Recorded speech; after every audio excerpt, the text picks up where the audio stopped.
Hey everyone, welcome back to Solo Party. My name is Kane, and today we have a princess to save. We're going to be playing the Dungeons of Infinity campaign. It's broken down into 10 chapters with 3 dungeons each. These scenarios that come with the game are designed to be played by 1 to 5 players, but the campaign is only designed for 1 to 4, so we will be playing this campaign solo, 4-handed. It is recommended that we read the backstory for each character when we choose to play as them, so the first time we meet each character throughout this campaign, we will be reading a little bit of story first. For now, let's begin with Chapter 1, The King's Daughter, Dungeon 1, Into the Dungeon. Princess Isabella has been abducted, right from her own bedroom. Indulf held the page out for the others to read. The letters glimmered disturbingly red in the firelight. So deep in the bowels you will never see her again. Cephenrene leaned closer while Simon stood behind to see over their shoulders. Akachi grunted and refused to move from his post on the opposite side of the fire. He stared out into the dark trees. Deep in the bowels? What makes you so certain it refers to this dungeon out of the hundreds scattered across this land? Asked Cephenrene. My uncle's spies report an increase in the activity of the beasts of this wood. Plus, the wards on the entrance have been renewed. That is the only indications we have of my cousin the princess's location. So how do we propose to enter, my friends? Asked Simon. Indulf's lip curled in a sneer. This is why Uncle sent me to babysit you lot. Are not you and these others experts in your field, friend? That is why my uncle, the king, recruited you. Except for Akachi, of course. Not much expertise required when you have brute strength. Akachi turned toward the group then, his face suffused with hatred. Were I not sworn to the king, I would kill you where you stand, little man, he growled. You could try, cried Indulf, reaching for his long sword. Before the two could move toward each other, the campfire suddenly blazed higher and threw arms of itself to either side, creating an impenetrable wall of flame. Enough! Cephenrene stood, hand outstretched to hold the barrier between the two would-be combatants. This will not restore the king's daughter to him. Let us put aside personal feelings until the girls return safely home. Simon cleared his throat. So, he said, let's decide how we are to proceed, shall we? Each scenario is going to have some level of setup instructions, so we can see this one tells us how to set up each of the risk decks as well as the minion deck. So, this way we kind of have an idea of what we're going to be facing when we go and explore these different tiles on the board. We can also see the dungeon layout, which will instruct us which tiles to use and how to arrange them. It tells us that our heroes are going to start on the, you guessed it, the starting tile. And then each of our heroes got to spend up to 4 golds worth of level 1 starting items. So we will take a look at those when we take each of their turns. We've also got some special rules that tell us not to use the threat meter, and we are not going to be drawing Lord event cards until instructed by the story. But now we can begin the dungeon and read events as they occur. We will be taking our first turn with Indulf Armiger the Paladin and nephew to the king. He's going to spend 1 action in order to move into this room, and as he lays his eyes on the dead bodies scattered in the dungeon, he reflects on his very first meeting with Isabella. Indulf stood in the courtyard of his uncle's palace, surrounded by his belongings. He stared up at the imposing structure. The usual hustle and bustle of castle life eddied around him, like a stream around a boulder, and took as much notice. My new home, he thought, with a flicker of unease. He squelched it quickly, though, as he had done with all of his emotions of the past few days. He couldn't afford them now. He had only met his uncle once or twice when he was very small, but he remembered him as a hard man who did not suffer fools or allow weakness. He was determined to be neither. Who are you? Asked a voice from behind him. A young girl, maybe 2 years younger than he, stood behind him. From her clothing he could tell that she was noble at the very least, so he gave her a slight bow and said, I am Indulf, nephew to the king. I have only just arrived. She smiled like a cat that had found a new toy. Well, Indulf, nephew to the king, I am the Princess Isabella. Come with me. And she grasped his hand to pull him away. He resisted and she stopped, frowning. I would rather wait here until the steward arranges to have my things delivered to my rooms, and then I must see to the unpacking. She waved an airy hand. Oh, the servants will see to that. Now come. One glance at her face told him that she was not accustomed to being denied. So he followed rather than make a scene. She led him around the outer edge of the courtyard, through an archway into a small garden. It was carefully tended, with benches arranged prettily around a small fountain. Isabella unlocked a small gate to let them in, and he saw that the only other exit was also closed with a gate. This was my mother's garden, Isabella said, trailing her fingers through the leaves of some ivy. Her pride and joy. Father has it kept up just as she had it when she was alive. She turned and smiled again. You wait here just a moment, and I'll call for tea. You can refresh yourself from your journey, and we'll get to know each other. Before he could voice an objection, she was gone through the far gate, which swung closed behind her. Here, you! What are you doing in there? Came an angry voice. Startled, he turned and saw a guardsman glaring at him from just outside the gate they'd come in by. No one is allowed in there, by order of the king. But the princess! The guard glowered at him. The princess is no concern of yours. You'll come with me now. The king will want to deal with this personally. Indulf followed him quietly. Surely, once he was able to explain the mistake to his uncle, all would be well. He could not have been more wrong. No one but me is to ever enter the garden, roared the king.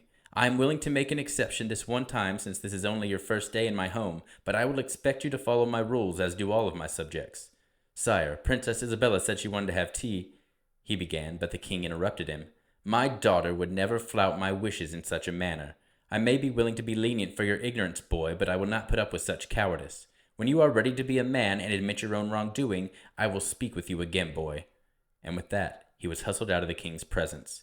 He soon learned that Isabella delighted in playing these sorts of cruel pranks, especially anything that would invite the wrath of the king. She was especially adept at being as far from the scene of the crime as possible by the time it was discovered, and her father would hear no ill of her. Indulf struggled to stay out of her path of destruction, but more often than not found himself the butt of her jokes. He threw himself into the studies his uncle set for him, hoping to prove himself to the king.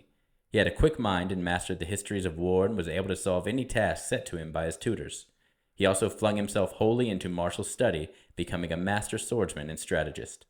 Eventually, the king began to trust him and gave him command of the guard, but he remained as distant and unapproachable as when Indulf had arrived. Still, Indulf felt he had carved a place for himself, even if he never truly felt as though he belonged.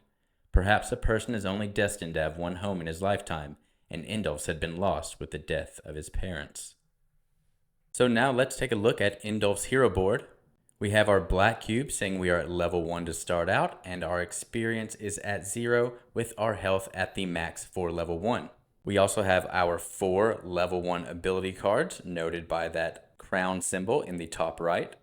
Then we also have our starting power and defense, which is modified by our magic armor down here. So you can see where it's circled at 4, that's where we start. But this magic armor right here tells us we get +1 defense and +1 power with that equipped. We also have our max action points set to 3, and we use that first action point to move into that tile with the body, so we are at 2 right now. You'll see the right side of the board shows us how many action points it costs to evade, as well as the numbers we need to roll to successfully evade. Also tells us our standard action attacks in the combat row of 1, and we are weak to fire and ice. We also have our Lord Event action section, which we will get into once we start drawing Lord Event cards. And then we also have our Frozen Bastion shield equipped, which says that the enemies are going to have a lower threshold in order to be able to hit us when they attack, and we are also resistant to fire, which is going to nullify our weakness, so really we are only weak to ice. So now that we are in this room with a body token, we are going to spend 1 action point in order to examine it. And examining is how you're going to be able to interact with body and debris tokens. So once you've examined that body or debris token, you then just draw the top card off of the respective deck. And we have drawn a key. So this is going to allow us to open chests. In the top right, you can see it has the action point symbol. So for 1 action point, we can use this key to open chests. Normally, you cannot just interact or examine a chest token like you can with the debris and the body token. So this is going to allow you to interact with chests without some other special abilities in play like Akachi and Simon have. We'll see those later. And you can also see right there next to key, it has the pouch icon, which means this is not going to take up a space in our backpack. And on each of our character sheets, they have a carrying limit. And with Indulf's, it is 5, but this will not count towards that. And then finally, with Indulf's last action, he is just going to move back into the central tile.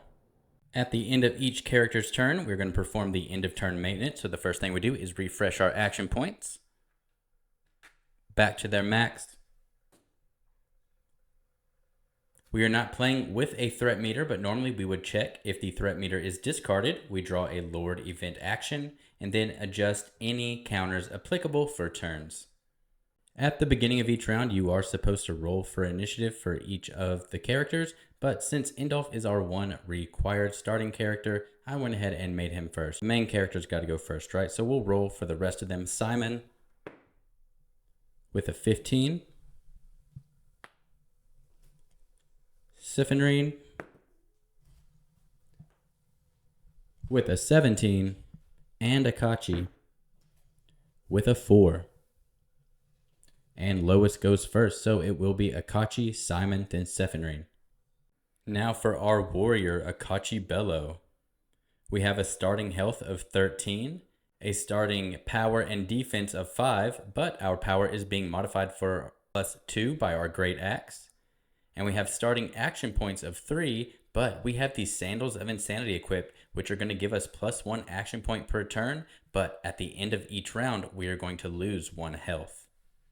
And now Akachi is going to do what Akachi does best, and that is dispose of his enemies. And there are usually enemies lurking into the mist. And now mist tokens are unique in that you do not have to interact with them in any way. As soon as you enter a tie with a mist token, you draw the top card of the mist deck. And as Akachi is walking into this misty dungeon room, his mind drifts to another misty night long ago. Akachi Bello was a lad of tremendous size. At birth, he was over 12 pounds and already as strong as a toddler. His mother frequently told him she was lucky to survive his birthing. As he grew in age, he also continued to grow in size and strength at a fantastic rate. He was helping on the farm as well as any of the hands by the age of 6. Just after his 8th birthday, Akachi was breaking ground in a new field when one of the great city lords passed by with his retinue. He was impressed by Akachi's strength, all the more once he learned of his tender age. He peremptorily ordered Akachi to lead him and his people back to his home. Akachi refused. The Lord's guards promptly knocked him to the ground and began kicking him in the ribs and belly, shouting and jeering. Once they were satisfied he'd been properly punished for his insolence, they stood him back up. He swayed where he stood, but set his jaw and uttered no cry. The Lord smiled. Knowing they would only beat him again if he continued to refuse, Akachi did as he was ordered and led the Lord and his 2 guards back to his home. His mother came to the door. With a cry of horror at the state of her son, she launched herself forward but was blocked by one of the guards. "I do you the honor of taking this lad as my ward," said the Lord. "No, you can't, not my son," his mother cried, and she began to struggle against the guard's hold. Quicker than Akachi could process, he was slung up before the other guard on his horse and turned back toward the road. His mother's screams became more frantic until they were cut off with a gurgle, and Akachi turned back in time to see her life's blood draining from the great gaping wound in her throat. His last conscious image was of the guard who had killed her cleaning his knife blade on her apron before everything went red and he turned wildly on the guard holding him. With a flash of stars, everything went dark. A universal truth about young boys is that they are adaptable to almost every situation. Akachi did adapt to his new circumstances and threw himself into his training within the Lord's private army. He rose quickly in the ranks and grew even more in strength with the rich diet the Lord provided to his prized fighters.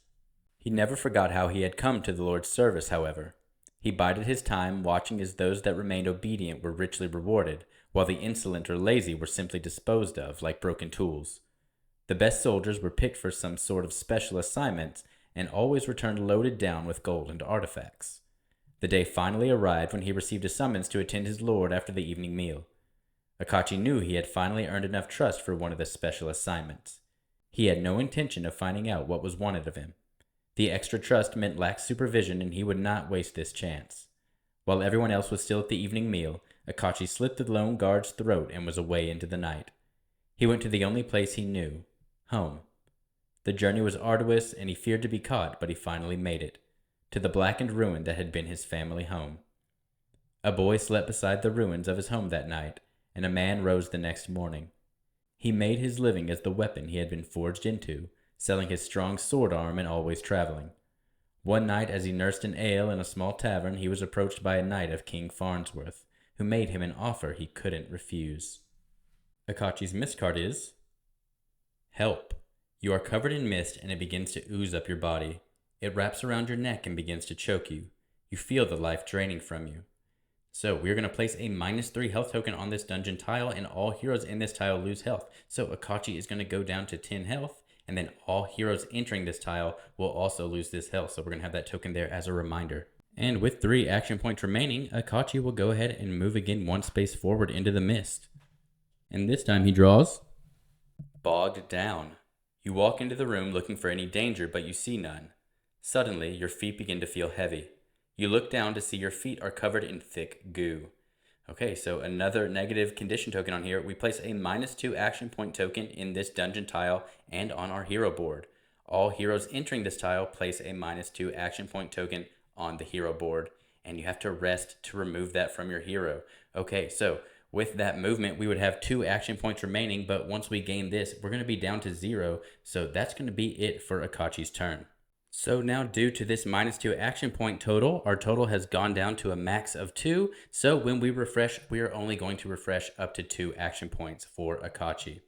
Now it is going to be our thief, Simon Eleuros' turn. Simon has a starting health of 16. We've got our power up to 4 from 2 thanks to our throwing knife and fine sword equipped. You'll also notice that our throwing knife has a special ability where we can throw it in combat in order to stun an enemy within range 3, but then we will drop this weapon, needing us to pick it up within that same tile in order to use it again. We also have our fine sword giving us another power and a +2 for our hit chance, so we're going to be hitting more often with that. But we are pretty weak with only a defense of 2, but we do have the most action points right now out of our entire party at 5. Simon will spend his first action point to move over into this space with the other body tile, and will go ahead and spend another action point to examine. And over here we have found a frenzied brawl. As you search the body, you find nothing. You are about to give up, but then you hear a voice. What you have disturbed is not for you. You shall surely die. You turn and face some angry enemies. Uh-oh. How does Simon always seem to get into these situations?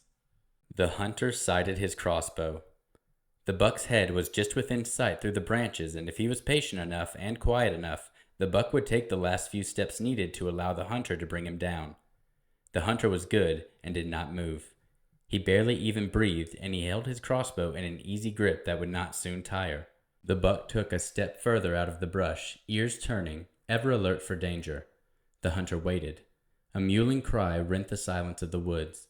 The buck threw its head back as it reared and turned in one fluid motion and was gone into the forest. The hunter scanned the woods for the source of the cry. There, just a few feet away from where the buck had been, he stalked forward and used his bow to push aside the branches of a low bush. A Purithan infant lay in the roots of the bush. It was no longer crying, apparently having used nearly all of its little strength to ruin his shot. Its baby-fine coat was patchy, and its skin, where visible, was covered in little red whelps from insect bites. It was shivering and clearly ill. The hunter sighed.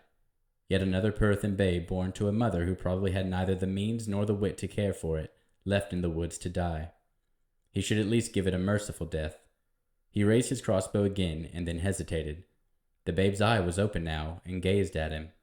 There was no sense of fear in its expression, only weary entreaty. It mewed again, barely a whisper of sound. All right then, all right, the hunter murmured. He scooped the babe up and cradled it, him, he now saw, in one arm. Simon was so excited he could barely sit still, behind his father on their horse. Simon was 9 years old, and father had finally decided he was old enough to accompany him on one of his town trips to trade his furs for the things they couldn't make themselves. Once they reached the town's general store, his father reminded him gruffly to keep close, as he lifted Simon down from the saddle. The owner of the general store, and inn, and tavern, spat when he saw the two of them enter. Brought your pet with you, Tobias. Thought you'd done been rid of that mongrel. Simon glanced at his father in puzzlement, but his father motioned him to silence. Do you want to look at these pelts, or shall I take them along to Pleasantwater? His father asked the storekeeper. The storekeeper glanced once more at Simon, then at his father's still face. When their trading was done, Simon and his father mounted up and turned the horse's nose back towards the forest road. As they started out, 4 young boys and a bedraggled tomboy of a girl came racing out from behind 2 of the little houses, squealing with laughter. Without a pause, they each flung the handful of street muck they'd been holding at Simon and his father. Simon's father kicked the horse into a canter and scattered the children to either side of the road as they rode out. Simon learned 2 things that day. To all of the humans besides father, he was nothing more than an animal, and one that couldn't be trusted besides, and his father was his only protection from their cruelty. Simon warily stood back from the little mound of stones that now marked the head of his father's grave. This last winter had been especially hard, and had finished the job begun in the summer by the boar that had gored father's leg. The old hunter just hadn't had it in him to fight off the infection before the cold set in. Simon scrubbed his eyes with the furry back of his hand, too weary for any more tears. The work of surviving must go on. He bundled up the pelts he had from his last few hunts. He needed supplies from town, primarily arrow fletchlings, and the fine wire he used for his traps. He saddled up their old horse, his horse now, and rode out. The town was quiet when he arrived and tied up in front of the same general store he'd visited with his father 3 years ago. As his hand touched the door handle, he felt a grip on one of his long ears from behind. His head was yanked back, hard, and he felt a boot in the back of his knee. Quickly, efficiently, the men of the town beat him until he curled in on himself, his arms vainly clutched over his head. When they were through, they dragged him back outside the town's low wall and dropped him in the mud. "Probably killed Tobias and stole those pelts," he heard one mutter as they left him. "Knew that crazy old man was going to come to a bad end when he said he was keeping the little rat." After dark fell, Simon got stiffly to his feet and started walking. His mind was fuzzy with pain and he had no clear plan, but he knew he couldn't return home. Couldn't stay on the outskirt of this little village that hated him. He walked for hours until his legs gave out and lay down by the side of the road and slept. "Oh, my little one," a soft voice murmured over his sleeping form. "Go to the city. Find something that only you can do, and you can make a place for yourself." The woman stroked his small, sleeping face and was rewarded with the sight of his small body relaxing further into peaceful slumber. She watched him that night until he began to stir and then slipped away into the beginning dawn. Simon made his way to the city. At first, his welcome there was no better than in the smaller villages, and it wasn't long before he found himself in the slums, stealing just to survive. He began to find that he was good at it, very good, and others began to notice too. The Shadow, as he began to call himself, garnered a reputation for being able to get anything from anywhere, for a price. It was just another job, just some stupid little trinket from an even stupider minor noble. He was in and out and on the rooftop so easily. It was so boring. "This is not the way I meant for you to make a place for yourself," said a soft and somehow familiar voice from behind him. He whipped around and found himself facing a serene and beautiful elven lady sitting on the edge of the chimney. "What? Who?" he stammered. She smiled. "How would you like to make your name? Yours, not the Shadow. Doing something worthwhile." And so now let's get into our first combat encounter. This card says we're going to draw 2 times the number of hero minions. So that means we're going to draw 8 minions into this formation. And each of these minions is going to have +1 to their power and -1 to their defense. Whenever you lay out your minion formation, you're going to start by placing 3 enemies out at a time into a single row. For every row you create, that row gets a reward card. And so since we had to draw 8, that means we have 3 enemies in row 1, 3 enemies in row 2, and 2 enemies in row 3. And we have 3 award cards, 1 for each row. Once a row has been defeated, that reward card associated with that row is going to drop into the dungeon tile for you to pick up with a later action. And let's go ahead and take a closer look at one of these minion cards. We have this skeleton fire mage, and you can see in the top left is its health. And this is going to be the maximum number it can roll on the hit die in order to hit us. So if it rolls a 17 or lower, it will hit. And this will tell us if it modified our roll to hit it any, but since it just has a dash, it does not modify our roll any more than that.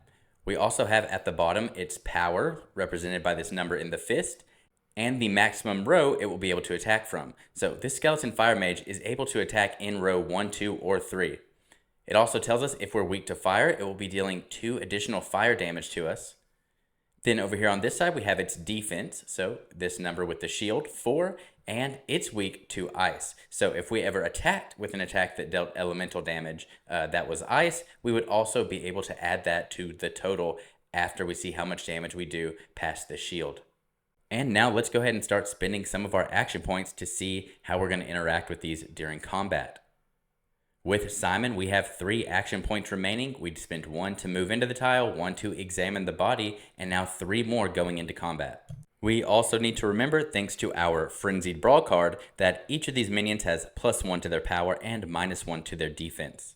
We can see on Simon's board that all of his ability cards that deal damage can only do so at a range of 1, meaning we're only going to be able to attack the front row with those, as well as the standard attack action also only being able to hit row 1. But we also have the throwing knife, and so if we use this for a standard action, we can throw it at a range of 3 to also stun. And with Simon, we need a base of 15 or lower for our hit chance on the enemy, and that is the number the white die modifiers on the enemies will modify. Now, since Simon is weak to poison, I think I want to start out by defeating this venomous spider that deals extra poison damage. It only has a defense of 1 thanks to our Frenzied Brawl card that came out, but it does attack for 5. But it only has a health pool of 3, so we can take this out with just a standard attack as long as we hit, and it is not going to be modifying our die roll any, so we just need to roll a 15 or lower on a standard attack. And an 8 will hit, so our power is 4, and we check that against the venomous spider's defense, which is 1, so 3 damage goes through, it has 3 health, and the venomous spider is killed. And once an enemy has been defeated, you're going to start filling in the rows from the higher rows. So since there is a minion already directly behind the spot we just killed the venomous spider, this spider is just going to move forward to fill that spot. And now we have a spot that we need to fill in row 2, but there's no minion directly behind it, so we get to make a choice. The human warrior back there attacks at a range of 1, so we want to keep it as far removed from the fight as we can, but the skeleton archer can attack at range 3, so we want to get it up sooner to take it out. So we're going to move this skeleton archer up into that second row. And now Simon still has 2 action points remaining. And as a reminder, I do actually have the +2 to our hit chance from the fine sword, so right now we're hitting on 17s or lower. And with that, we're going to spend our last 2 action points to do this backstab. It's going to give us another +2 to our hit chance, so we're going to hit on a 19 or lower, and we attack one enemy with added power based on level. So we look at the level we're at 1, and we get +3 to our power. So we're attacking for 7 power, and all of these enemies down here have 3 defense currently and 4 health. So whichever one we decide to attack will be killed as long as we don't roll a 20. And I think we're going to go ahead and try to take out one of these spiders so we can get these skeleton archers in the front and start taking them out. Because the more of them that are on the field at a time, they deal more damage. And would you look at that? A 19. Just almost missed. And with that, we'll remove this spider from the board, moving down this skeleton archer and this human warrior. And now that we've cleared out this top row, we can drop this reward card. And we have Phantom Footwear. This is a level 2 item, so we're not going to be able to equip it until someone levels up, but it's going to give the enemy hit chance a -2.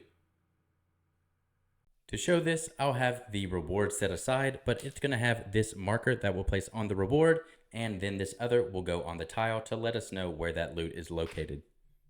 And now that Simon's turn is over, the enemies that are focused on him are going to attack. So everybody in the first row is going to attack because no matter what, row 1 is going to be able to attack. And then we have a skeleton archer in the second row that would normally be able to make a second attack. But if you look at the skeleton archer's card, it says when attacking with the skeleton archer, we combine the power of all of them in this dungeon to perform 1 attack, and the remaining archers do not attack this round. So we're just going to be taking 3 attacks, 1 from the skeleton mage, 1 from the spider, and 1 from the combined volley of the skeleton archers. And whenever minions take attacks against you, you get to subtract from their hit chance your total action points. So since Simon has 5 action points, each of these enemies are going to make an attack -5. So the skeleton fire mage needs a 12 or lower to hit. And that was a 15. So the mage is going to miss. And the spider needs a 9 or lower. And that is going to be a 3. So the spider is going to hit. It has 4 power and we have 2 defense. So we're going to take 2 damage going down to 14. Now the spider also says on hit the hero cannot subtract action points from an enemy's hit chance until this enemy attacks again, or until we defeat it, so that effect will no longer be there. So we're actually not going to get to subtract from this skeleton archer's attack, so we're just hoping it rolls higher than a 15. Because otherwise, this is an 8 damage attack, so we'll be taking 6 if this doesn't miss. And that's an 11, so it does hit. So we're going to take 6 damage going down to 8, and that's pretty scary for our man Simon. That's half of his health. And with that, that will be the end of the turn. Simon is going to gain all of his action points back up to 5. We don't have a threat meter, and there's nothing we need to adjust at the end, so it's going to go to Cephenrene's turn. And of course, we don't want to forget about our experience points. We gain an experience whenever we successfully hit with a standard attack, and we also gained 1 for a hit with our backstab. So we actually have 2 experience points right now. Now, Cephenrene is going to spend her first action point going into the room with Simon to help out for the battle. And as the flames begin to ignite in her hands, she begins to recall how she got in this situation with this group of adventurers. This is Blisterwort. Cephenrene's mother held up the spiky red leaves of the plant, her hands carefully shielded with a cloth. And this is Heart's Ease. This plant had thick, waxy leaves and tiny white flowers. Both of these should be in abundance in the forest at this time of the year. Go on out and gather enough to fill both these baskets, and when you return, we will continue your lesson with the drying and preserving of these plants and discuss what colors we may obtain from them. Her mother handed her 2 baskets and a small knife for harvesting the plants. Remember to wear your gloves when you cut the blisterwort, or your hands will be swollen and useless for a week. Yes, mother. Cephenrene skipped happily into the forest, looking forward to a pleasant morning in the woods. Later that afternoon, as she walked home, she could smell smoke and heard screams. She broke into a run, her baskets falling unheeded from her arms. She stopped short of the cleared field that separated the village from the forest edge and climbed a tall pine. From this perch, she could see the source of the smoke. One of the houses, its thatched roof roaring with flames that were just now beginning to spread to the next house. Men in battered leather armor and carrying swords or axes ran through the village. Raiders. Across from her, 2 of the raiders stood facing each other. One looked up and saw her, but quickly looked away and shouted something at the man he faced. That man, a huge warrior, swung his sword at the first man, who parried. The big man then ran his sword through Trilly and her baby girl, who had been huddled on the ground nearby. Cephenrene scrambled back, stifling a scream, turned, and blindly ran. When she came back to herself, she was walking, too weary to run, in the darker forest. Weak, greenish sunlight filtered through the leaf canopy, enough to see her footing, but not much more than that. She had no idea where she was. She wandered for days, eating berries and nuts when she could find them, which wasn't often. Finally, she simply fell near a stream. She was too weak to begin walking again and only managed to drag her face from the water onto the muddy shore, where she passed into fever dreams. Some time passed while scattered images presented themselves to her. A kind face, framed by rough stone, a flickering candle on a small table, a raven on a wooden perch. When she finally awoke and was aware, she realized that her dream hadn't been dreams at all. She was in a small cave warmed by a small fire in the center. A man sat at the small table watching her. "How do you feel, little one?" he asked softly. I. More images rushed back to her now. The sight of her family and neighbors lying dead in the mud, bright flames against dark smoke, a sword dripping blood. She sobbed, uncontrolled, until her breath came in great heaving gasps as the story spilled out of her. He waited until she was spent, then said, "You must never again allow fear to so control you, yes?" Years passed as she apprenticed under the old wizard. Under his tutelage, she grew in magic, and her new abilities gave her confidence and courage. She became an accomplished healer and elemental mage. The day came that the old wizard lay dying. She had known it was coming, for even magic cannot stop the march of time, but still, she was not ready for it. As she sat by his bedside and greatly held his wrinkled hand in her own, the old fears began to well up inside her once more. What would she do without him? How could she survive the loss of her small world a second time?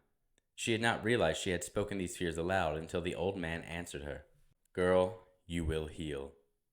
With that, he closed his eyes and slipped into the final sleep. Over the next few days, Cephenrene tidied the cave that had been her home for 7 years.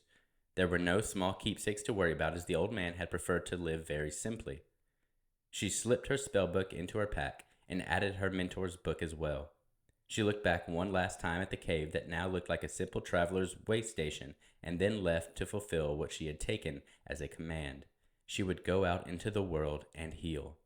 Cephenrene Iomai, archmage and renowned healer, alighted from her horse in the palace courtyard. She kept a loose hold on her horse's bridle as she gazed up at the great stone edifice before her. She had not heard that any of the royal family were ill, so what could King Armiger want of her? "My lady," gasped the stable master as he came running up to her. "My lady, you were not expected for another 3 days. We would have been better prepared for your arrival." It's all right," she hurried to reassure him. "I preferred to avoid all the pomp and ceremony. If you could just please find someone to let his majesty know I've arrived and await his convenience." "Of course, my lady. Allow me to take your horse, and I'll send a lad to the king at once." It was a matter of mere moments before she was ushered into the king's personal sitting room. He bade her sit. "My lady mage," began the king, "I have an urgent task that I need your help with." Now let's take a quick look at Cephenrene's board. At level 1, we start with 15 maximum health. We have 3 base power, 3 base defense, and you can see our Pyromancer's Mantle is giving us that 1 extra defense for 4, and we also have protection against ice. So now we're really only weak to poison damage right now. We also have the Singing Staff equipped, which is giving us an extra +2 power, so our power is at 5, and we have a extra noise that we have to worry about. So you can see up here on our noise tracker, we haven't really talked about it much because it's not going to matter until we get into the Lord event actions, but we really have 3 printed on our board, but +3 with our Singing Staff gives us 6. Just imagine we've got this staff and it's, maybe take it the bard route and it actually is singing, but I imagine it's just humming with magical energy, making us noisier as we move around. An important thing to note with Cephenrene is that our standard attack can attack up to range 3 in the rows and can add fire damage. But unfortunately, all the enemies in this room right now, none of them are weak to fire, so that's not going to help us out too much. So let's go ahead and join this battle and help out our friend Simon. When another character joins combat with enemies already focused on another hero, you have to imagine it as sort of a flanking formation. So Cephenrene is coming really from the back row of enemies, and the second row for Simon is really the first row for Cephenrene right now. And it's not going to matter too much with Cephenrene because she can hit all 3 rows, but say Akachi, if he were to come in and help, he would only be able to engage with the werewolf, archer, or the human warrior. But Cephenrene is going to be able to engage with any of these enemies freely, and any enemy that she engages with and deals damage with that doesn't die immediately is then going to break from the formation and become focused on her. And what I think we want to do is at the very least start by attacking this skeleton archer in the back row, because the skeleton archers together, they're going to keep doubling up with that 8 damage attack if we don't take out one of them, and we can kill it with just using 1 action point with our standard action, because it really only has 2 defense and we are attacking for 5 and it has 3 health. So if we hit with this, we're going to take out that skeleton archer in the second row. And Cephenrene needs to roll a 14 or lower to hit. And that is an 8. So we're going to take out the skeleton archer. And a hit on a standard attack is going to give Cephenrene her first experience point. And now Cephenrene is going to attack the human warrior with our infusion of element. So it's got a range 2, so we'd be able to hit either row with it. It's going to cost us our last 2 action points. We're going to get +3 to our power and a +3 to our chance to hit, but the human warrior has a -3 hit chance modifier on its card, so that's going to cancel each other out, and we need to roll a 14 or lower to hit.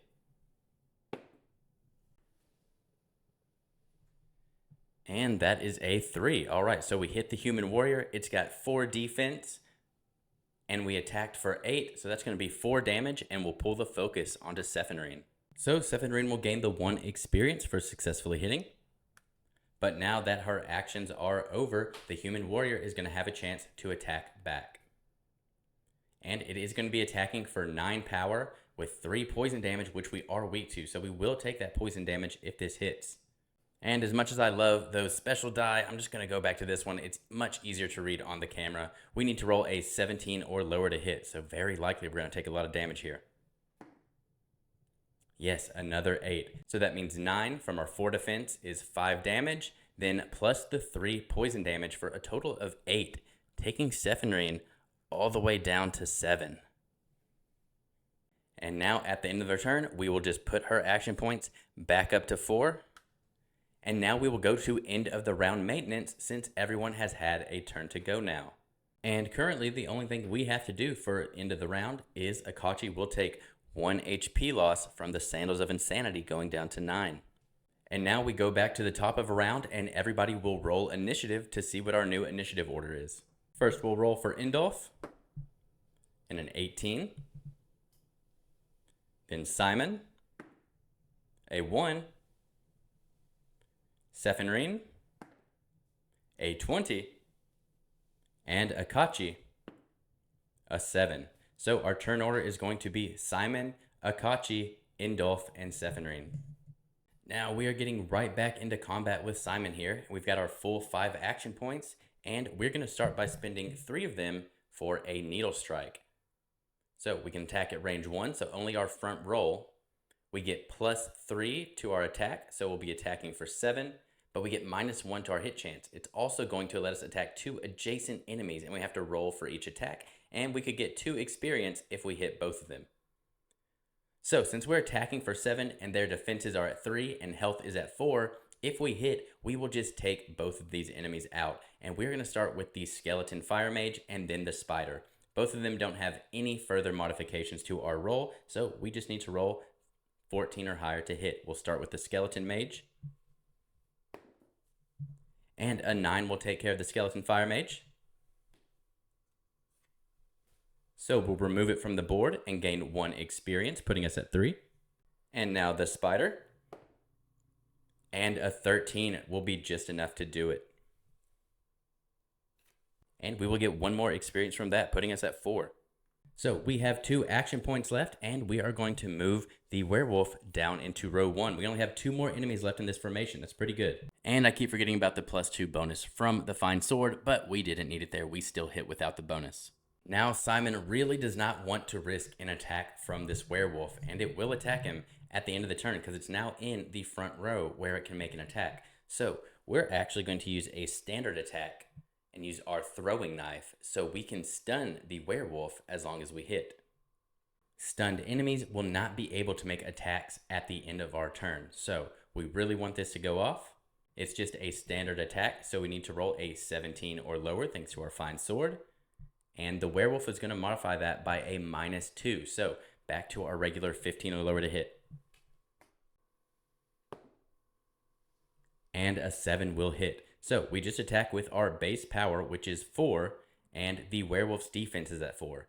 In this game, if you would do 0 or -1 total damage, you still deal 1 point of damage. So the werewolf will take 1 point of damage to the 6 total health and become stunned. That being another successful standard attack means Simon goes up to 5 experience. And that's the end of his actions. So now the enemies are going to get a chance to attack and the werewolf is stunned. So it will not be attacking, but the skeleton archer will. It now doesn't have the second skeleton archer to help it get its buff. So it's only going to be attacking us for 4 and it needs to roll a 15 or lower. And an 11 will hit for 5 power because of the event. To our 2 defense means we take 3 and Simon is going to go down to 5 health. Whenever one of your characters would reach this 5 HP threshold, they become what is called weakened. So when you are weakened, you're going to immediately have your power, defense, and action points rounded down. So our 4 power will go down to 2, our 2 defense will go down to 1, and our 5 action points will become 3. And then once we're able to heal back over that 5, all of that will reset back to their normal values. Normally, to retreat from a combat, it's going to cost you 2 action points to do that, but when you are in a weakened state, you can spend 1 action point to do that if you really need to get out of a tight spot. But with that, it's the end of Simon's turn and the enemy activations, so we'll now go to Akachi. And now Akachi is going to have a really simple turn. Because we are still under the effects of this bogged down card, we are going to spend our turn to rest to get that removed. And so whenever you do rest, you have to spend your entire turn using all of your action points. But this is going to allow us to remove the -2 action points. So we'll be able to go back to full at the end of the round. And you also get to heal for up to 6. So Akachi will go back to 13 health. And now Indulf can see that these 2 battles going on in the other room with Cephenrene and Simon are starting to take care of themselves. So he's not going to run in and help. He's actually going to start helping to clear the way forward. Indulf has this ability, Dispel Mist. So this tells us that instead of only affecting the dungeon tile that we're in, we can target a dungeon tile with a range of 1. And this will only cost us 1 action point. We get to remove a status token from a dungeon tile in range and then assess the threat based on the level. So normally we would assess the threat twice based on our level, but because we're not using the threat meter or Lord Event actions yet, that's basically, we can just do this for free. We don't have to worry about the negative effects of this yet. So in this space, we're going to be able to remove that -3 health token, so nobody else is going to lose that health whenever they move into the room. Then following that with his second action point, he will move forward into that room. And then because you don't discard cards, you can use them as many times as you want as long as you have the action points. We're going to Dispel Mist again to get rid of that -2 action point symbol. And importantly, each time we use Dispel Mist, we also gain +1 experience. So we're going to get 2 experience with Indulf, and then that will be the end of his turn. Cephenrene is going to start her turn by trying to take care of this human warrior with her infusion of elements. So we get +3 to hit and +3 power. So if we hit, we'll be able to take out those last 2 HP that the human warrior has. The human warrior also makes us roll at -3, so we're just rolling at a 14 or lower, which is our printed base hit chance. And a 3 will do it. So we defeat the human warrior, and we gain 1 experience for that hit, going up to 3. And we are now freed up and have 2 action points remaining. And for her last 2 action points, Cephenrene is going to use her Therapeutic Aura. So this is going to restore 4 health to everyone on this dungeon tile. So that includes her and Simon. So Cephenrene will go back up to 11 health. And Simon will go back up to 9, meaning he's no longer weakened. So we're going to get back our 4 power, our 2 defense, and our 5 action points.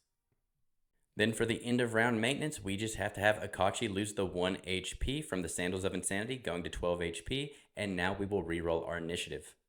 So let's start by rolling for Indulf at a 5, Simon at a 7, Cephenrene at a 10, and Akachi at a 19. All right, very easy. It's just going to go left to right. Indulf, Simon, Cephenrene, and Akachi. And we have also dropped a Guard's Buckler, and this is a level 1 item, so we will be able to equip this right away with someone if we want, but we will drop that next to the Phantom Boots. Throwing Knife is also dropped in this location, so I just refreshed Simon up to 4, but since we don't have this equipped right now, he actually only has 3 power until we pick this up again in the dungeon tile. And now that Indulf's cleared the way for everyone, it's time for him to go back and pick up the stragglers. So he's going to spend 2 action points to move into this tile with everyone.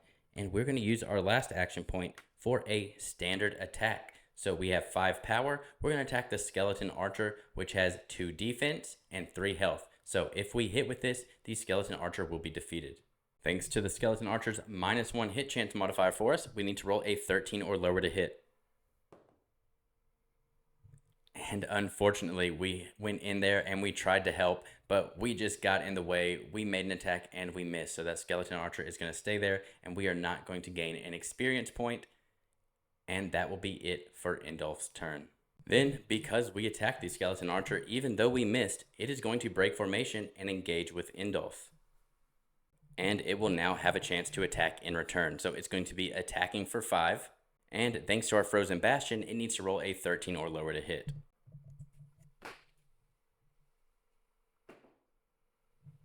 And a 3 will hit us for 5 damage. We have 5 shield, so that means we will only be taking 1, going down to 13 health. And now it'll go back to Simon. Now Simon's turn is going to start by spending 1 action point, putting us down to 4, in order to pick up his Throwing Knife.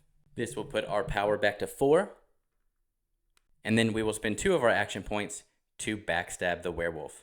That's going to give us a +2 to our hit chance, but the werewolf has a -2, so really we just have our 17 thanks to our fine sword.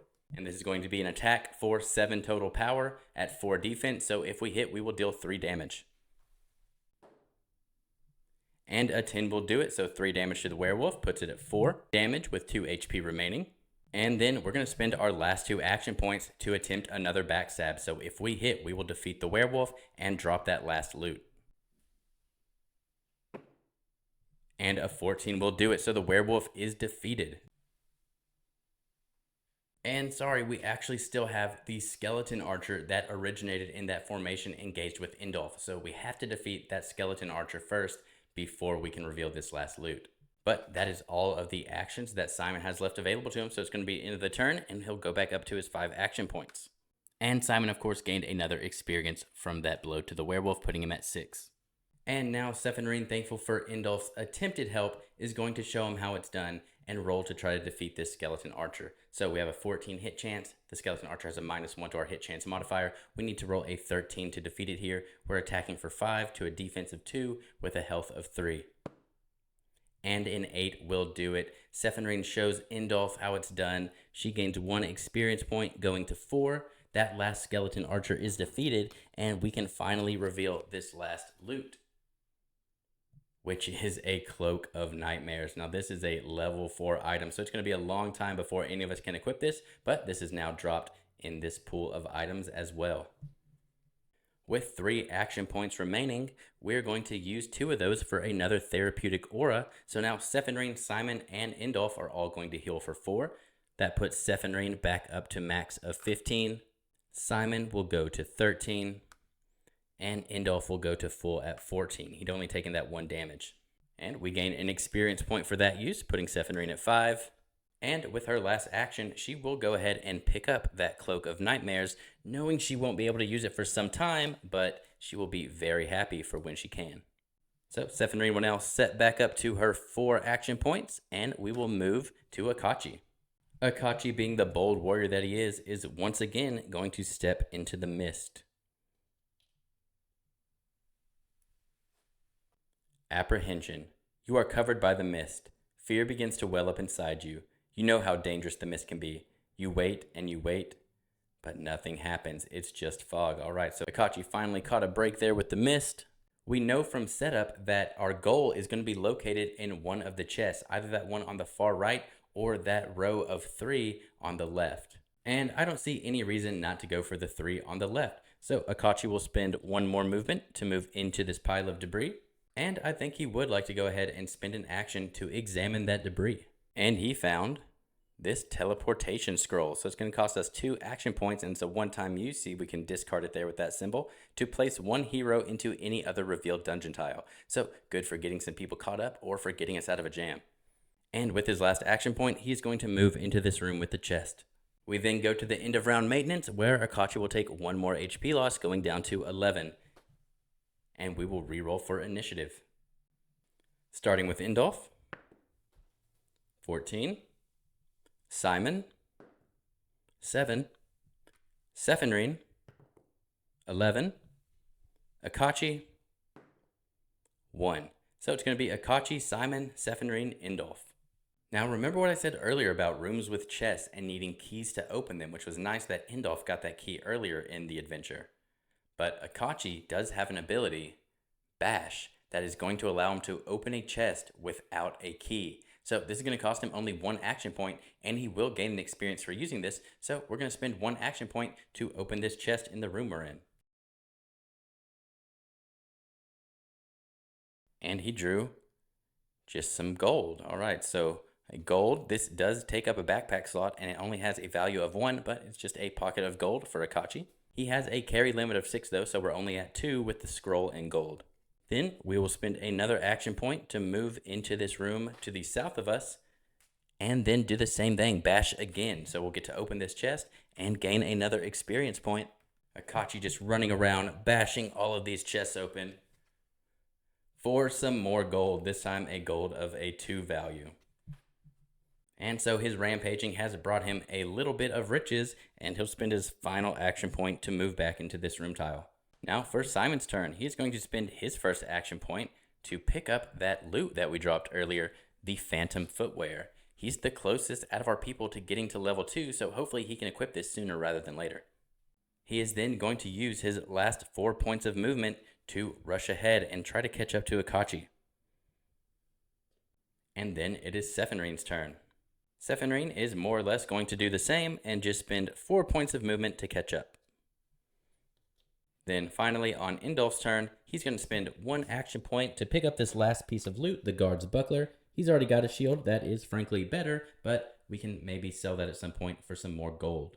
And with 2 action points remaining, we will move 1, 2. We no longer have loot in this tile, so we will remove this token. And now for end of round maintenance, Akachi is going to take 1 more HP damage, going to 10. We'll start by rolling for Indulf. 12. Simon. 1. Cephenrene. 12. Akachi. 16. And we'll re-roll for Indulf and Cephenrene. 13 for Indulf and Cephenrene. 17. So that means we have Simon, then Indulf, then Akachi, and Cephenrene. For Simon's turn, we're going to spend 3 of our 5 action points in order to move into this room with the chest. And like Akachi, we also have a way to open chests without using keys. We have Deft Hand. This is going to cost us 2 action points though, and then we open a chest in the dungeon, and it does, whenever it starts to matter, have a lower threat assessment risk because we're being sneaky or quiet using our deft hands, where Akachi is just going in and bashing these things open. So we also get the +1 experience from doing that, putting us at 7, and let's see what we got from this chest. Okay, and here we have found it, the King's Daughter quest. You try to open the chest. You use a key, you bash it, and you try picking the lock. It just won't open. And now we read event 1. Simon jabs his lockpick back into its case, his lip curled in disgust. I cannot pick this lock. There is some magic at work here. Then step aside, friend, and I will try. Cephenrene twists her fingers into an arcane shape, and they begin to emit a purple glow. Her brow furrows, and she closes her eyes in concentration. Finally, with a gasp, she releases her spell. If it is ensorcelled, it is beyond my skills to dispel. Move, weaklings. Akachi Bello shoves his way between the two and swings downward with his axe with enough force to reduce 3 chests to kindling. The blade strikes and bounces off, nearly flying out of his hands, and a deep ringing tone fills the room as if an enormous bell had been rung. The tone pulses through the place for the space of 3 heartbeats, vibrating in their bones and then fading away. Clearly we have missed something, drawls Armiger. We must retrace our steps and find whatever key or mechanism will open this chest. So now our objective changes a little bit. We need to search through the dungeon again until you find the mechanism to unlock the chest. A tile must be cleared of all other tokens, body, mist, etc. before it can be searched. Place room markers to indicate searched rooms. To explore the tile, spend 2 action points and roll a d20 and follow the guide below. So when we roll that d20 for searching the rooms, on a 1 to 10 we find nothing. On 11 to 15 we are attacked and draw 3 minion cards, but on a 16 through 20 you discover a hidden lever and pull it. You hear the creaking of gears moving in the walls. The sound seems to lead back the way you just came. Read event 2. And there is a special case for if we reach the last room without ever discovering the gear. The game tells us if you reach the last room, this room will contain the lever. Read event 2 when you get to the chest. And that will end it for Simon's turn. So now we're on to Indulf. And now I guess it's not so bad that Indulf is that far away, because at least he can start searching those chests without us needing to backtrack. So Indulf is going to start by searching the room he's in right now. So we're going to search the room and roll on the chart. And we rolled a 12, which is actually what we didn't want to see. That is the worst case scenario. We are attacked, and now Indulf is going to be engaged with 3 minions. Alright, so the situation Indulf has found himself in this turn is not looking good. With only 1 action point remaining, the most we'd be able to do is just a standard attack against one of these, which would at most deal 1 damage, because we are only going to be able to attack with our base power of 5, and their defenses are 6, 4, and 4. And so even if we dealt just 1 damage, because the skeleton healer is there, it's just going to get healed back up at the end of the round. So instead what we're going to do is start an ability. You have to have at least 1 action point remaining in order to do this, but you can pay some of the cost of an ability. So say for instance this Frozen Fist, we can put 1 action point towards it now, and then at the start of our next turn, we have to, as our first action, spend the remaining action points owed and then perform this ability. So since we can't really do anything right now, we're going to get attacked anyways. I think we're just going to start this Frozen Fist attack against that Fire Subdemon. So we'll put our ability right here to show that we're starting it, and then I'll take one of these generic counters to show that we have paid 1 towards it. And then with Indulf's actions done, he is going to be attacked by the minions. So with the enemies attacking, thanks to our Frozen Bastion, we're going to lower their hit chances by 2. So this skeleton healer needs to roll a 15 or lower to hit.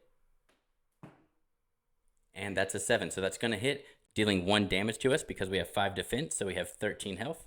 And now the Skeleton Ice Mage needs to roll a 15 or lower, and we'll be adding the ice element to the attack, which we are weak to. And a 13 is still going to hit. So 5 damage to our 5 defense takes us to 12, and then we take 2 more damage from the ice element, taking us to 10. And now the Fire Subdemon needs to roll a 14 or lower. It adds the fire element to its attack, but thankfully we have protection against it where we would normally be weak thanks to the Frozen Bastion shield. And a 9 will hit, meaning another 1 damage takes us to 9. For Akachi's turn, let's go ahead and start by just searching the room he's in. And we're really just hoping for not another minion attack, but we would have loved to get that 16 through 20. And we did. Awesome. Okay, so 16 means we will read event 2. The companions make their way back to the room that contained the stubborn chest. Unsurprisingly, the lid is now cracked open. I trust this? Not at all, Simon states dourly. This is the only lead we have. Indulf strides forward and lifts the lid. Inside is a single scrap of paper. All who seek shall lose the light of day. In the darkness they will stay. 3 and 3, north and west, the seekers shall not know rest. In the darkness she has wept, for in the darkness she is kept. That's it? Howls Akachi. That's what we risked our necks in this stinking pit for? I'm leaving. As he turns to go, a sibilant hiss echoes around the room. Mine, all mine, sweet, sweet flesh. Mine! Followed by an echoing crash from deeper in the dungeon. Now we are instructed to place the Gloomweaver Sentinel in tile 23, and place a cave-in doorway token between tiles 3 and 23.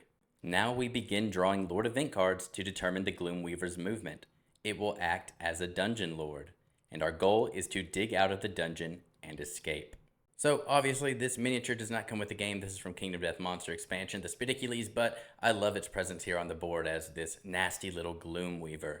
We've got our cave-in token down, and our goal is to dig out and escape. Now let's take a look at the Gloomweaver's stats. So you can see here it's got 10 health. It's going to hit on a 15 or lower, but it does not modify our hit chance at all. That symbol at the top right means it's going to drop an extra loot reward when defeated. It is going to be attacking in the front row only, and it has a power of 10. That is a huge hit. It also has a defense of 9, but it is weak to fire. And on hit, we subtract hero hit chance until this enemy attacks again. Okay, so it doesn't have an innate hit chance detraction, but when it hits, it will make us lose 4 to our hit chance. The goal said to dig out and escape. And in order to do that, since we don't have a pickaxe, which would be very useful to mine through this cave-in, we are going to have to excavate by hand. And whenever we excavate by hand, we have to spend 4 complete turns using all of our action points in order to remove the cave-in token. This action also has a noise value of 4, which we'll get into once we start drawing Lord Event actions. But that means we're going to need 4 complete turns of doing nothing and probably getting attacked while we're doing it, because we have to assess the threat twice each time we spend a whole turn to do that with our hands, meaning we're going to have to draw 2 Lord Event actions each time we do that.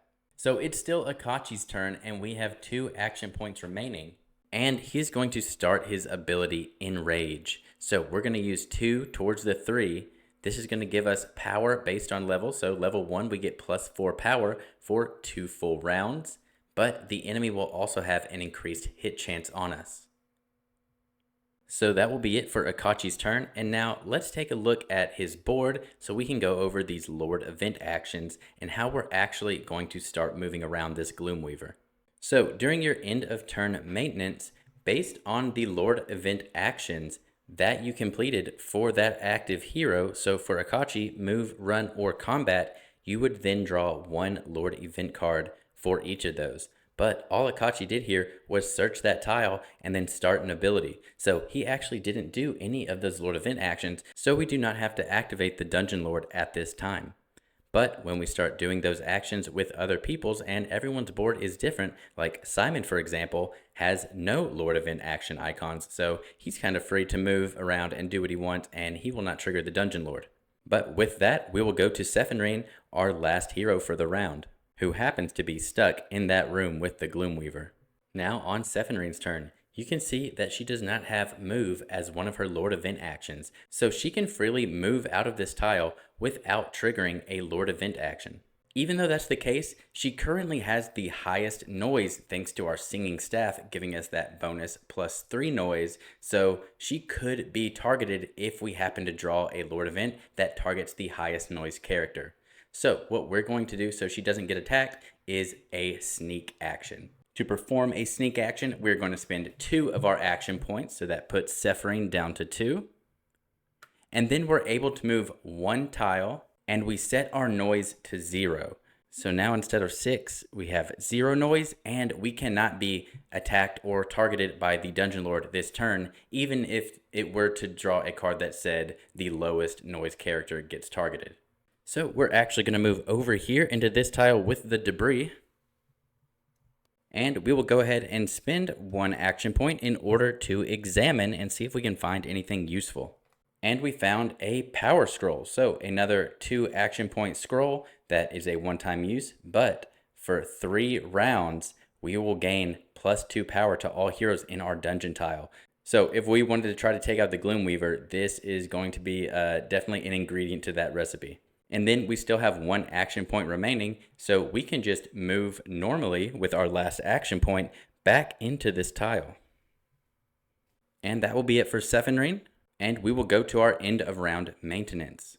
Now because we've gone to the end of round maintenance and our Dungeon Lord hasn't actually drawn a Lord Event or moved or done anything this round because he got summoned kind of towards the end of our turns and then we managed to do actions that were not going to trigger his movement, he's going to perform a charge. So in this case, we will draw 1 Lord Event card, and then the Dungeon Lord will move 3 dungeon tiles towards the target of that card. Now, Cephenrene is in the tile with the Dungeon Lord, but her noise is at 0, so she can't actually be targeted by the Dungeon Lord. And the Lord Event we drew was this one. So we can ignore this number up here for now. Whenever the Dungeon Lord is not on the board and we are drawing these cards, that's when that will become relevant. So we'll wait until we get into that scenario. But at the bottom, we have move 2 towards the hero with the lowest noise. Now, since we are charging, we're going to ignore that move value because we're moving 3, but we will focus on that target, which is going to be Simon, who only has a noise value of 1. So we're going to charge into that room with Simon, and then Simon will be attacked. So the Gloomweaver has a hit chance of 15, and Simon will subtract 5 for that for his 5 action points, meaning the Gloomweaver needs to roll a 10 or lower to hit. And that is a 15, so the Gloomweaver will actually miss Simon. He was not expecting that attack, but being the thief he is, he's used to being nimble and getting out of these sticky situations. So he does not take that hit, and we will continue the end of maintenance phase. And the only thing we have left for the end of round maintenance is for Akachi to take 1 more HP loss, going down to 9 from his sandals. And with that, the Gloomweaver is also now focused on Simon, and we can re-roll for initiative. First, we'll have Indulf roll for a 1, then Simon with a 9, Cephenrene with an 8, and Akachi with a 2. So that's going to be Indulf, Akachi, Cephenrene, then Simon. Now, the first thing we have to do with Indulf's turn is to complete our Frozen Fist ability that we started last turn. So we'll go ahead and spend 1 more of our action points to be able to complete the Frozen Fist, and we will attack the Fire Subdemon with this card. Now, a lot of the other cards have been adding power, but this one says we attack with power based on our level. So we attack with 7 power. The Fire Subdemon has 4 defense, but it is weak to ice, which you can see we will deal +2. So 4 minus 7 is 3 damage. It has 4 health, so the extra 2 damage from the ice weakness will defeat it as long as we hit. We just need to roll a 14 or lower. And a 2 will do it. So with that, we will defeat the Fire Subdemon. And a successful hit with the Frozen Fist will increase our experience by 1. Now, at this point, we have already initiated combat, so we are drawing a Lord Event action at the end of Indulf's turn for that. Now, because I want to start helping with that cave-in so we can get our trapped heroes out from the other side of that wall, we're going to spend 2 action points to retreat from this combat with Indulf. That means Indulf is going to get to move 1 space away into this tile adjacent to the cave-in, but that means he's also going to get attacked by the strongest minion that was a part of the formation that was focused on him. They both have a power of 5, but we're weak to the Skeleton Ice Mage's attack, so we'll choose to be attacked by the Skeleton Healer since it's just based on their base power. And whenever we retreat and are attacked, we are not allowed to use our action points to subtract from that total. So the Skeleton Healer is just going to hit on a 15 or lower. And an 11 will hit, so the Skeleton Healer will attack us for 5. We have 5 defense, so we take 1 damage. And Indulf is now at 10 health, but he successfully retreated from that combat. And we will go ahead and retrieve these markers to show where these minions are on the map. And we go to Indulf's end of turn. He's going to get his action points refilled, and then we'll draw a Lord Event card. And so our Lord Event action is... Okay, so now this one has a red background. So whenever you draw a red colored Lord Event card, you are going to focus on combat. So since the Gloomweaver is already engaged with Simon and this is a red card, the Gloomweaver is just going to continue attacking and ignore the movement on this card. And so the Gloomweaver still needs to roll a 10 or lower to hit. And a 13 is a miss. Simon is really putting in work, dipping and dodging as this Gloomweaver is focused on him. And at the start of Akachi's turn, the first thing we have to do is spend our last action point towards the ability we started, Enrage. So this ability is not going to trigger until the start of next round. After we've gone to the end of maintenance phase, we'll put a marker here to track when it starts. But we'll leave this here for now to know that it's in play.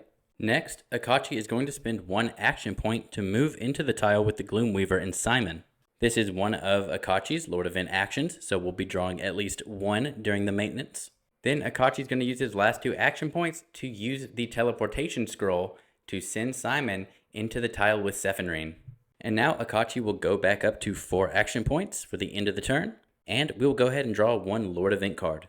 And because the Gloomweaver is in a spot now not focused on anyone, but there is still a hero there, no matter what we draw, it's still just going to attack. So Akachi is getting attacked by the Gloomweaver, and now the Gloomweaver needs to roll an 11 or lower to hit. And a 20. All right, this Gloomweaver is not very dexterous. We're able to parry and dodge all the attacks it's sending our way. And now it will be Cephenrene's turn.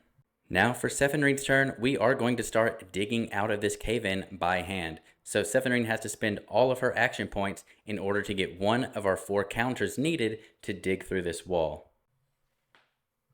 So now this tile has a noise level of 4 if that happens to matter.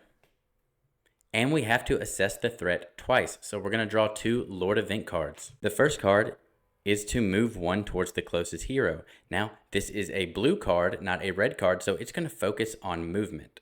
But since Akachi is the closest hero to him, he is just going to go ahead and attack. Needs to roll an 11 or lower to hit.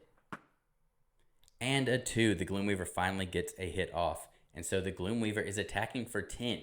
Akachi has 5 defense, so that is still going to be 5 damage to Akachi, which takes him down to 4 HP, which does weaken him. So our power now goes down to 4, and our defense goes down to 3, and our action points go down to 2. That is not great. And then we draw another Lord Event, and it's red, so that means we are just going to attack Akachi again. And now we're really hoping to roll higher than an 11 here, because if Akachi dies, we actually just lose the scenario. Okay, thank goodness. Another, see, you can't really see it there. Scoot the camera over, another 20. And so Akachi is going to survive for 1 more turn. And now we'll go to Simon. I honestly don't think we have any other good choice but to just attempt to excavate again, and hopefully the Lord Event cards or the rolls work in our favor. And so the first thing we got is a move 2 towards the highest noise. Okay, so the highest noise right now is Cephenrene with 6. It normally would be Akachi with 5, but because we have that singing staff equipped, the Gloomweaver is actually going to disengage and move 2 towards Cephenrene. And our second card is to move 1 towards the closest hero. Okay, so the Gloomweaver is going to be entering tile 23 with us. And I think we're just going to put the focus back onto Simon because he's just got a really good chance at dodging, having 5 action points. The Gloomweaver hits on a 10 or lower. And a 16. Simon is just too good at getting out of the way of that Gloomweaver's attacks. And for our end of round maintenance, Akachi is just going to lose 1 HP, putting him at 3. Feeling really scared about Akachi. We really want to get him over to where Cephenrene is so she can heal him. But for now, let's roll initiative. First, Indulf. 14. Simon. 20. Cephenrene. 15. Akachi. 16. All right, very close there. So this turn we have Indulf, then Cephenrene, then Akachi, then Simon. So let's start with Indulf.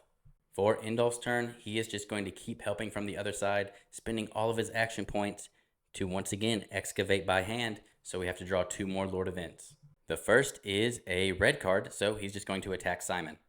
And it needs a 10 or lower to succeed. A 16, all right. Now we'll draw 1 more Lord Event card. And now the next Dungeon Lord card is, okay, move 1 towards the highest noise. So this is a blue card, and the highest noise is Cephenrene with 6. And we are in that tile already, but we're focused on Simon.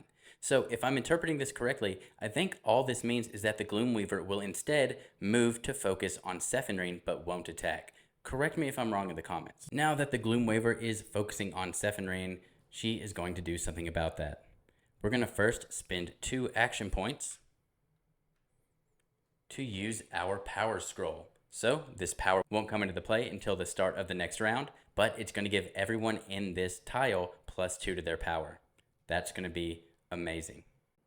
And then finally, since the Gloomweaver is weak to fire, we are going to use our Infusion of Elements card for our last 2 action points. So you can see that we attack with +3 power, we have a +3 hit chance, and then we get to infuse either fire or ice. And so obviously we're going to choose fire, and then we'll get 1 experience on hit.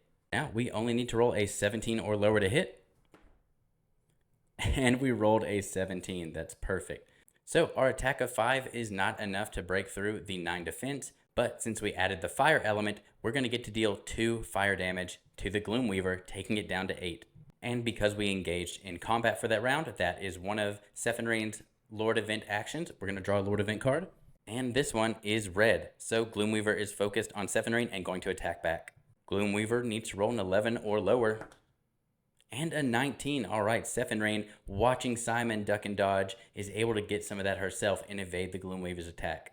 And Akachi, even though we have the Enrage going, I think it's best for us to rest in order to get our stats back. So this is going to be the angriest nap anyone's ever had, using all of our action points to go back up to 9 health. So we are no longer weakened, so we get our 7 power, our 5 defense, and our 4 action points back. And then it will be Simon's turn. For Simon's turn, he's going to start by spending 3 action points in order to use this agility card.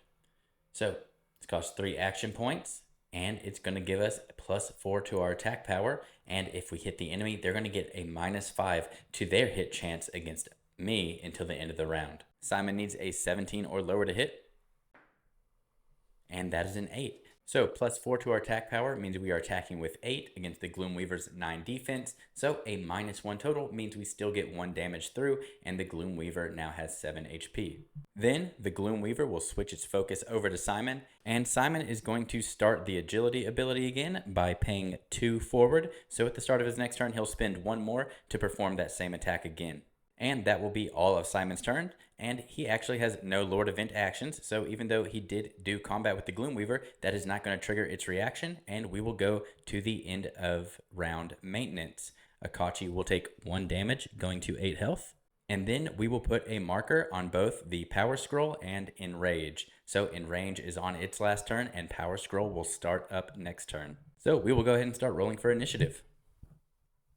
With Indulf, We got 14, Simon, a 2, Cephenrene, a 1, and Akachi with an 8.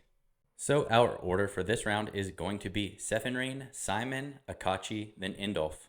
For the start of Cephenrene's turn, we're going to use our Infusion of Elements. This costs us 2 of our action points, and we get +3 to our hit chance. We're going to add 3 to the power, as well as the +2 power from our power scroll. So we're attacking for 10, and we need a 17 or lower to hit. We'll be able to deal 3 total damage, 10 against 9, plus the 2 from the fire. And a 4 does it. So the Gloomweaver will go down to 4 HP remaining, and we will go up to 6 experience points. And now the Gloomweaver is back and focused on Cephenrene again, but we're going to spend our last 2 action points to just do another Infusion of Elements attack. Still looking for a 17 or lower, and an 8 will do it. So that's going to be another 3 damage on the Gloomweaver. We only need to get 1 more damage on it to defeat it. Cephenrene's turn is over, and she did enter combat. So we are going to draw 1 Lord event action, and it's red, so Gloomweaver is just going to attack who it's focused on, which is Cephenrene. And the Gloomweaver will hit on an 11 or lower. And a 13 means we will once again dodge this attack. And now for Simon's turn, we're going to start by paying that last action point we need to pop off our agility skill. We are in the same tile as the power scroll, so we're getting +2 and +4 from agility, making it a total of an attack of 10. So if we roll a 17 or lower on this attack, we're going to defeat the Gloomweaver.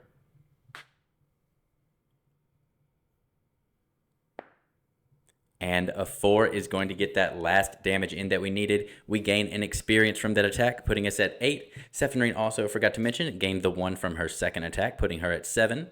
And now this Gloomweaver is defeated. So we're going to check out that reward card as well as the extra one that it dropped. So the 2 pieces of loot we gained are a Talon Strike, which is a level 1 bow, but currently none of our people can equip a bow, and then a level 2 Staff of Enduring Frost. And so these will drop in the tile 23 with our heroes. And since Simon still has 4 action points remaining, he's going to go ahead and spend 1 of those action points to just go ahead and pick up all of that loot. And we don't really need to move anywhere or engage in combat with anything else. So we're going to spend 1 action point to trade and hand over that Frost Staff to Cephenrene. And we still have 2 action points remaining, but there's really nothing else we need to do. So we're just going to end that turn with Simon and refresh his action points back to 5. And now it's Akachi's turn. He is freshly rested, enraged as he can be. He is going to spend 3 action points to move into the tile with everyone and realize that the Gloomweaver has already been defeated. He took too many injuries too early to be able to help with that fight and has really gained next to no experience this entire run. And with that, there's nothing else he needs to do, so that will end Akachi's turn. And now Indulf is going to have a really easy turn. With the threat of the Dungeon Lord out of the way, he is going to spend all of his action points to finally remove that cave-in tile, freeing us out to be able to leave. We have that 1 small minion formation on our way out to deal with, but other than that, we are close to escaping. With the end of round maintenance, Akachi is just going to take 1 damage, going down to 7 HP, and we'll roll for initiative. Indulf, 13, Simon, a 4, Cephenrene, a 1, and Akachi, a 2. Cephenrene will start her turn by moving 2 and engaging in combat with this minion formation. Now Cephenrene will use her last 2 ability points to use our Infusion of Elements, and we are going to choose Fire to attack this skeleton ice mage since it's weak to it. With our power scroll, we already have 7, and then +3 makes this an attack of 10. And even without that fire element, if this attack hits, it would take out the skeleton mage with only 4 defense. So we just need to roll a 17 or lower. Woo, right on it. We hit the 17. And that's going to take out the ice mage.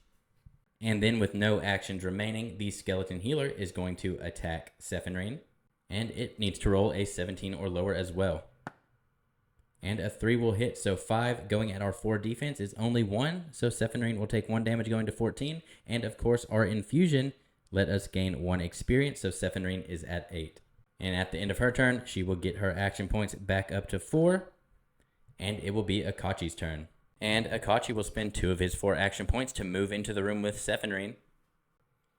And he is dying for some combat, so he is going to attack the skeleton healer. And Akachi only needs to make 2 basic attacks in order to take this guy out. So we will spend 1 action point to make a standard attack against the skeleton healer, and we will need to roll a 13 or lower to hit. And a 10 hits. We are also benefiting from the power scroll since we're in the same tile, so an attack of 9 against a defense of 6 deals 3 damage. And we gain 1 experience, putting us at 3. Then Akachi will do the same thing, 1 more standard attack on a 13 or lower. We will defeat the skeleton healer. And a 12. So we gain that experience, putting us at 4, and we defeat the skeleton healer, meaning we get to drop this reward in our dungeon tile. So there is now a Wolf's Bite, a level 4 dagger. All right, so definitely Simon will be interested in this eventually. But somebody still has to pick it up, and Akachi has no more action points remaining, so we'll just leave it here as a reminder. And then he'll refresh his action points back up to 4, and it will be Simon's turn. Simon can smell loot from 100 dungeon tiles away, so he is going to spend 2 action points to move into this room, 1 action point to pick up the Wolf's Bite, and then spend his last action point to get in the last dungeon tile. And at this point, we could keep playing through the rounds, but all we're going to be doing on our following turns is just moving onto this last dungeon tile. Everybody is within movement range to be able to get there with their available action points, and nobody will die from end of round damage like Akachi. He is at 7, so it's not going to take him 7 turns to get to the starting tile. So with that, we have completed the Dungeon 1 of Chapter 1 in Dungeons of Infinity. This has been Solo Party. My name is Kane, and I will see you all next time.